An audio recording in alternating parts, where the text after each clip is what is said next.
murid-murid, hari ini cikgu akan ajar kamu semua doa-doa harian. Doa yang boleh kita gunakan dalam kehidupan seharian kita. Contohnya macam doa makan, doa sebelum tidur, doa sebelum belajar. Semua ni kita kena baca sebelum kita lakukan apa-apa. Dalam Islam juga ada mengajar kita untuk membaca doa sebelum melakukan sesuatu. Kan lagi berfaedah, kan lagi bermanfaat. Apa yang kita lakukan tu kalau kita mulakan dengan doa. Okey, sekarang ni cikgu akan tunjuk kat kamu alat bantu mengajar yang cikgu bawa. Ini akan lagi memudahkan kamu semua untuk tahu apa je doa-doa yang diajarkan dalam Islam. Okey, dekat di sini, dekat spinner ni ada doa belajar, doa penerang hati, doa naik kenderaan, doa ketika melihat diri di cermin, doa selepas makan, doa masuk tandas, doa keluar tandas, doa kepada ibu bapa. Ni semua doa-doa yang cikgu akan ajar kepada kamu. Tapi cikgu akan ajar kamu dalam bentuk game. Cikgu nak sorang-sorang datang ke depan. Lepas tu pusingkan spinner ni dekat mana anak panah ni terhenti. So cikgu nak kamu baca doa tu. Contohnya dia berhenti dekat doa selepas makan. So cikgu nak kamu baca doa selepas makan. Boleh semua? Okey, boleh cikgu. Okey, good. Okey, sekarang cikgu nak sorang-sorang datang ke depan main game ni dengan cikgu. Boleh? Okey, orang pertama cikgu nak Nisa ke depan dulu. Ya cikgu. Saya kena buat dulu ke? Okey. Okey Nisa. Okey, benda yang kamu kena buat ialah kamu kena pusingkan spinner ni. Tengok anak panah ni berhenti dekat doa mana. Lepas tu kamu kena baca doa tersebut. Tapi kan cikgu, kalau saya tak boleh baca doa ni, macam mana cikgu boleh tolong? Kalau kamu tak boleh, tak apa. Cikgu boleh ajar kamu. Kita baca sama-sama. Okey? Okey. Okey cikgu, saya buat sekarang ya.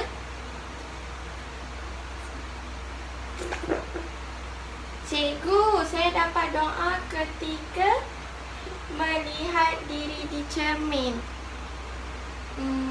Tapi saya tak tahulah cikgu. Cikgu baca, saya ikut boleh? Okey Nisa, kalau kamu tak tahu, cikgu ajar kamu, okey? Cikgu baca, kamu ikut cikgu, boleh? Okey cikgu. Okey, sekarang tanda tangan, baca bismillah dulu.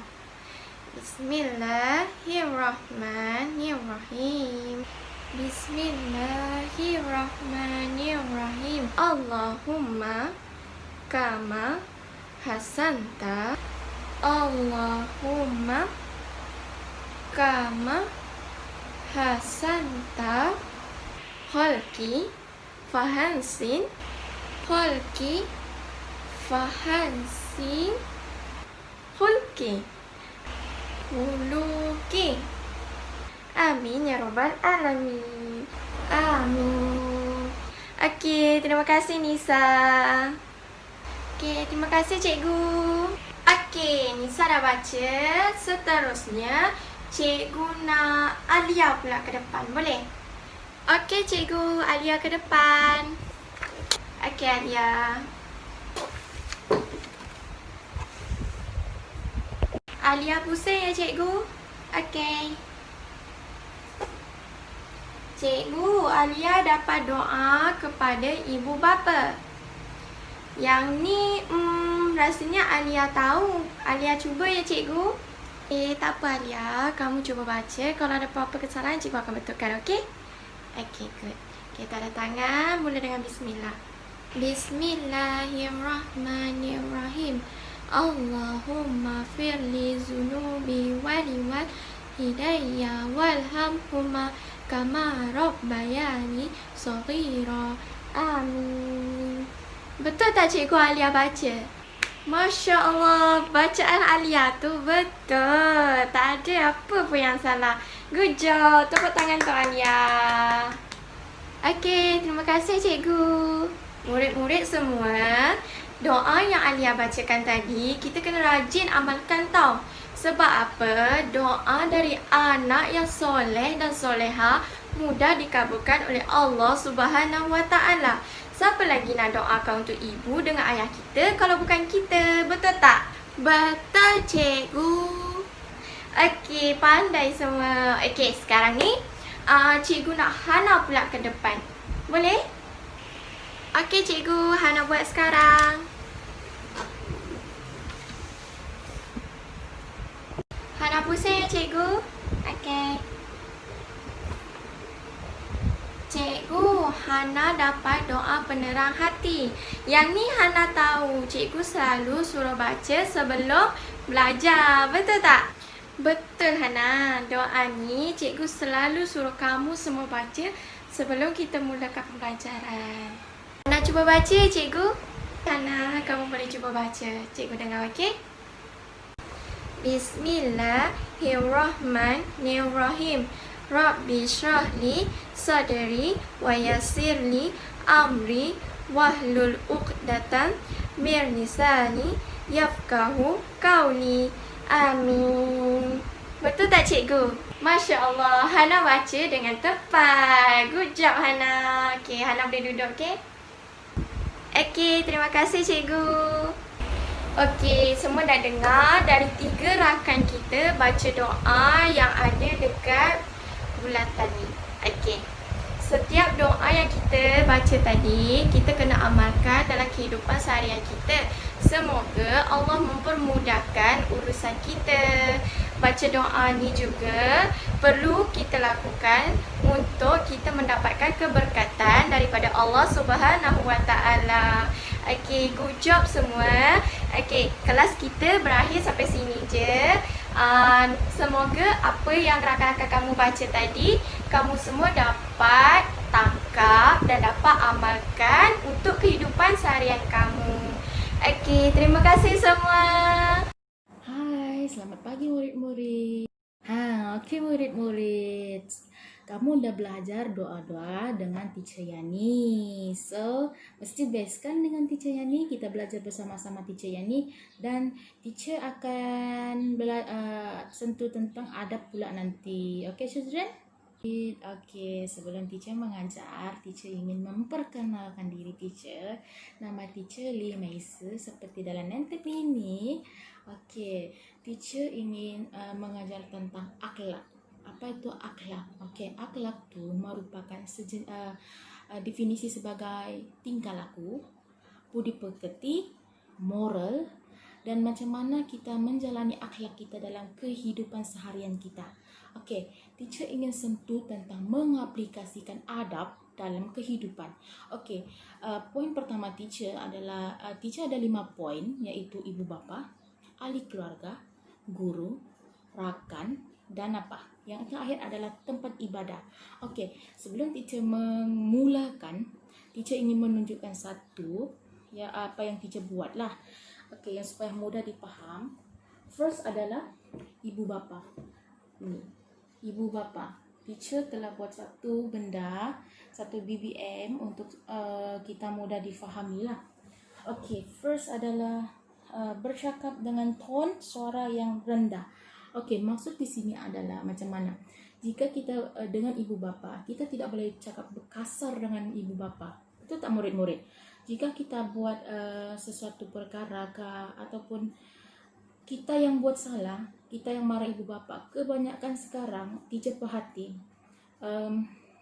anak muda sekarang lebih kepada yang itu. Okey, Teacher ingin ajar adab kita ketika bersama ibu bapa.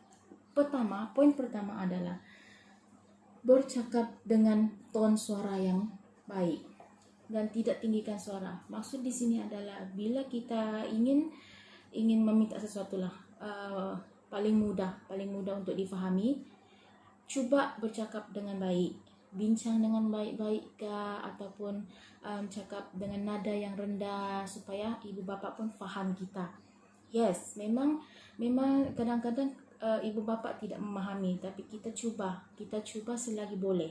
Kita cari usaha selagi mampu. Okey, dan yang kedua adalah tidak membantah arahan ibu bapa. Tidak membantah arahan ibu bapa. Okey.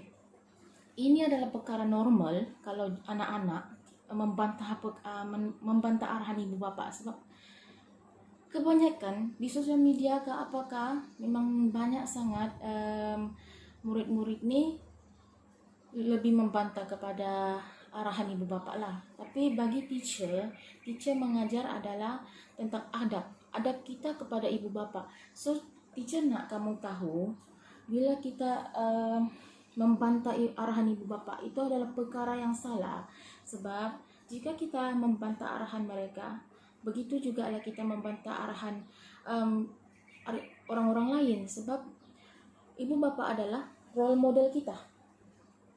Ibu bapa adalah kita punya role model. So ibu bapa sangat mempermainkan peranan bagi kita. So murid-murid, jangan sesekali membantah arahan ibu bapa tahu. Dan yang ketiga adalah meminta izin jika ingin keluar rumah dan cium tangan ibu bapa. Yang ketiga. Okey, kenapa teacher bagi poin yang ini? Sebab mana-mana bagi teacher lah kan. Agama Islam, agama Kristian, actually kalau diorang keluar rumah atau pergi mana-mana sekalipun, diorang akan cium tangan ibu bapa diorang. Sebab kita meminta macam mendoakan supaya jika pergi mana-mana dapat dilindungi oleh Tuhan lah. Sebab kita minta izin sama diorang. Kita minta izin supaya dibenarkan izin. Sekali sepatutnya macam ni lah. Pergi sekolah ke, pergi mana-mana, kena cium tangan ibu bapa tahu, murid-murid. Dan yang poin terakhir bagi ibu bapa, ucapkan maaf jika melakukan kesalahan dan ucapkan terima kasih jika mendapatkan sesuatu. This one. Okey, jika kita buat bersalah, jangan malu-malu untuk mengucapkan perkataan maaf. Jangan malu mengucapkan sesuatu perkara yang membuatkan kita ke arah kebaikan. Maksud teacher di sini, tidak perlu malu untuk ucapkan maaf dengan seseorang, terutamanya ibu bapa. Dan ucapkan terima kasih jika ibu bapa berikan kita satu benda. I mean like this, macam hadiah. Sebab kita dapat keputusan yang cemerlang. That's why parents belikan kita hadiah. Kita perlu ucapkan terima kasih. Okay children, okay murid-murid, teacher harap kamu faham. Ini adalah tentang ibu bapa. Ibu bapa sangat penting, kerana ibu bapa, tanpa mereka kita tak akan ke mana. Tanpa mereka juga diorang lah yang selalu membantu kita. Sebab ibu bapa adalah apa? Tuhan menciptakan mereka sebagai ahli keluarga yang pertama bagi kita. Okay children, ibu bapa sayangi mereka, okay? Dan yang kedua adalah teacher ingin sentuh tentang ahli keluarga. Okay children, ahli keluarga. Okay, di sini teacher ada 3 poin. Yang pertama, bercakap dengan bahasa yang sopan dan tidak mengeluarkan kata-kata kesat atau kasar. Okay children, biasalah tu kalau sudah lepak-lepak di rumah ahli keluarga kan, sudah berjumpa dengan anak saudara, cousin, apalagi dengan kita punya kawan-kawan lagi rapat kan. Nah, di situ sudah bermulanya kata-kata kesat. Okay children, teacher nak sentuh, jika kita berada bersama ahli keluarga, jangan sesekali mengeluarkan kata-kata kesat. Kerana apa? Kata-kata kesat ni biasa bagi orang menunjukkan ibu bapa kita. Bila maksud di sini teacher bagi tahu, bila anak belajar mengeluarkan kata-kata kesat, akan terkesan dengan ibu bapa kita. Sebab apa? Sebab ibu bapa lah yang mengajar kita. Di situ teacher nak sentuh. Okey, dan part yang kedua adalah saling ziarah menziarahi.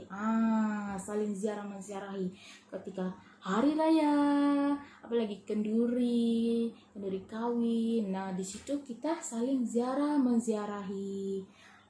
Banyak sudah cerita-cerita di situ boleh kita sampaikan. Kita dapat mengeratkan silaturahim antara satu sama lain, dan banyak lagi kebaikan bila kita bersama ahli keluarga.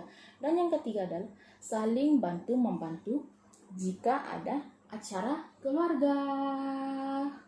Di sini teacher ingin sentuh saling bantu membantu. Okey, maksud di sini bila kenduri kahwin. Kenduri kahwin. So, kita tidak mau banyak kos, kita tidak payah panggil catering. So, kita buatlah acara gotong royong, masak-masak sama-sama, kita mengeratkan rapat kita dengan ahli keluarga. Kita belajar dari situ. Ada yang nak pandai masak, kita boleh secara kebetulan pandai memasak dan sebagainya. Jadi dapat kita belajar dari ahli keluarga kita sendiri. Dan dapat salah satu poin di sini kita dapat mengeratkan silaturahim. Silaturahim itu sangat penting. Okay, children. Dan yang ketiga, teacher ingin sentuh tentang guru. Guru itu seperti apa? Guru merupakan ibu bapa yang kedua. Seperti juga teacher lah. Dan teacher-teacher yang ajar kamu dari tadika, sekolah rendah, sekolah menengah, until kamu masuk university, kamu perlu respect dengan guru kamu, tahu? Okay, children. Guru. Okay, teacher ada 4 poin. Okay, yang pertama, menyiapkan tugasan yang diberikan oleh guru. Menyiapkan tugasan biasalah ni kan, children.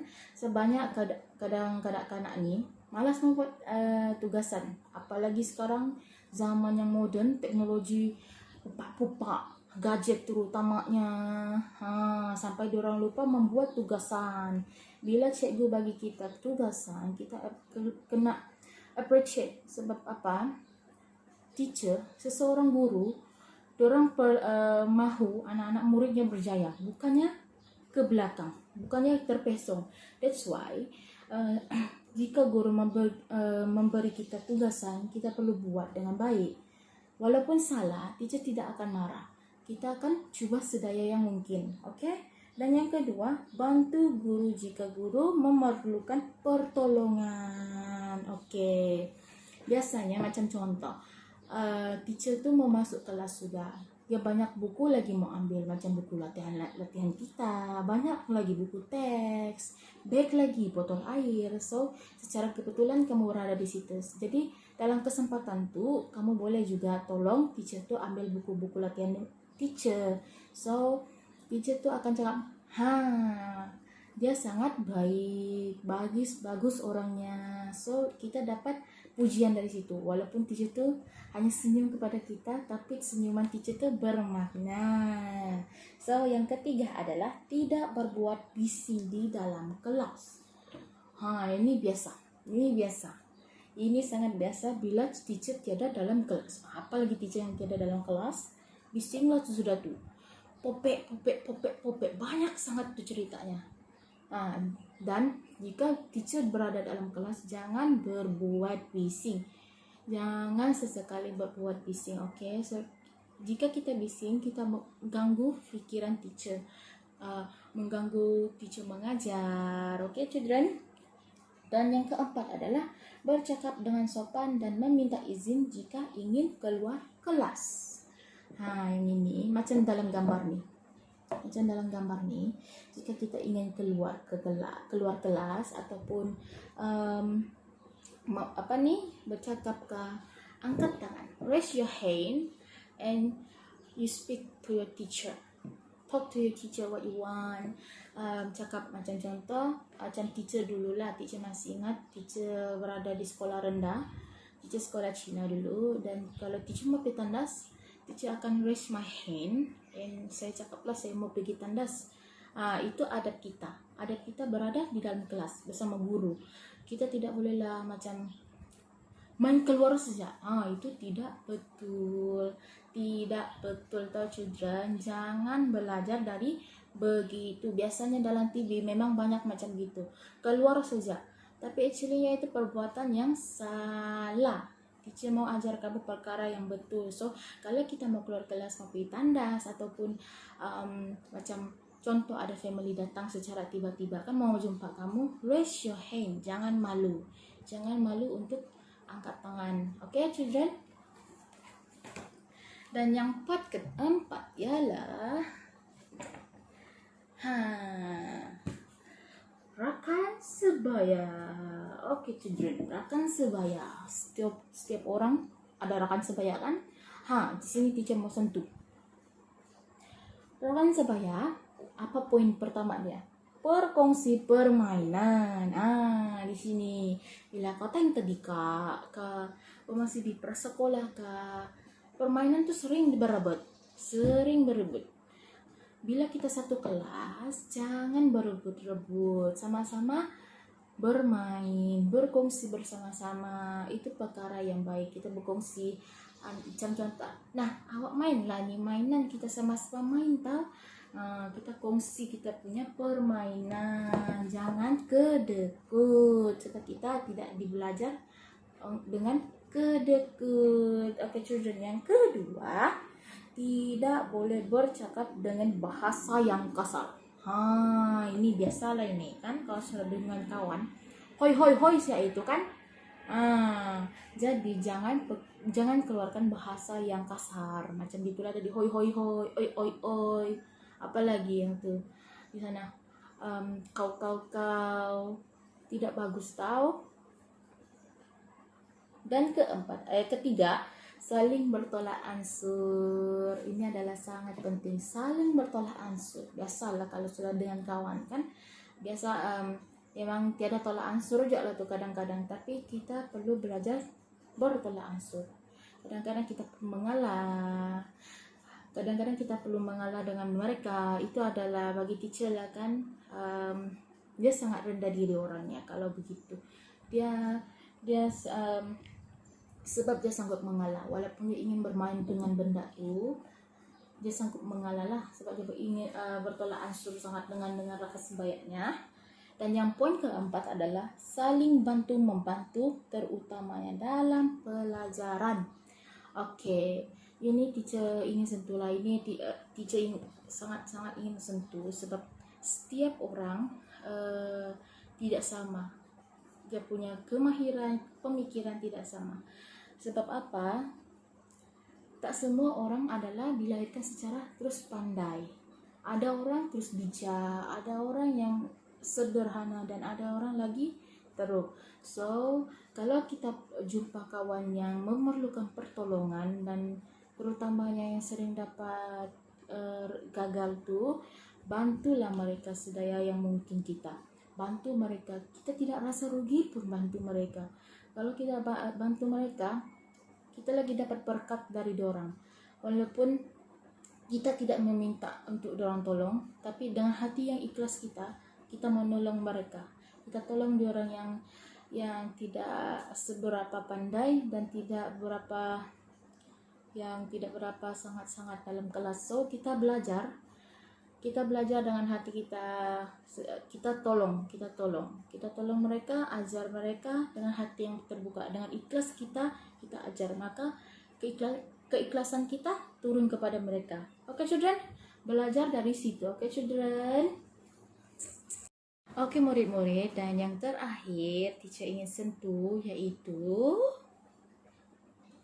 tempat beribadah. Oke, children, bila kita di tempat rumah ibadah, apa yang perlu kita buat dan apa yang perlu kita tidak buat. Oke, children, dan poin pertama adalah tidak boleh tidur di kawasan orang mengerjakan solat.